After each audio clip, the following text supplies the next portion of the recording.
Hello crime fighters, I'm Ray the DA, and this is the latest edition of the Neighborhood Crime Report. We're here talking today about crime that occurred in April in Lexington. In April, crime in Lexington was up a little bit when compared to March. Once again, property crimes like burglary, major theft, breaking into cars, and auto theft constitute the vast majority of crime in our city. 94% of that crime in April was property crime. And violent crime, like murder, assault, robbery, rape, made up the other 6% of the Part 1 crimes. Why has the violent crime rate dropped so? Well, there's one good reason. Those people are sent to jail and to prison and kept there. Not so with property crimes.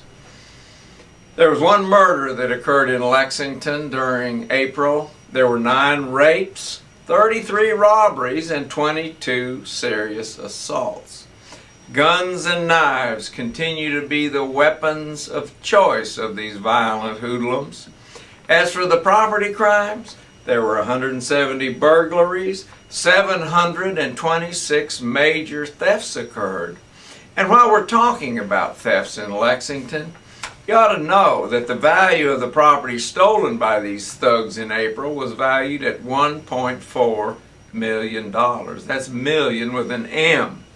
The value of stolen property for the entire year so far in 2013 is almost $5.5 million.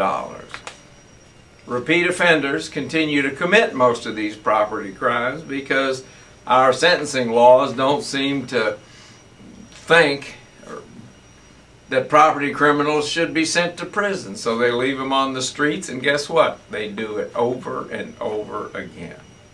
Those crimes will probably continue at a high rate until our legislature changes their minds and the laws.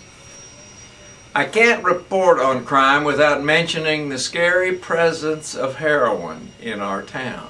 I've told you before that in 2012 we had 14 homicides, 21 traffic fatalities, and 63 overdose deaths, 22 of which were heroin related. And that number is rising, not only in Lexington, but all over Kentucky, and all across our country for that matter. We'll talk more about this drug crime in Lexington soon. But for this time, this is our report. Remember, crime fighters, if you see anything suspicious in your neighborhood, report it to the police pronto. I'm Ray the DA, and this is the April Neighborhood Crime Report.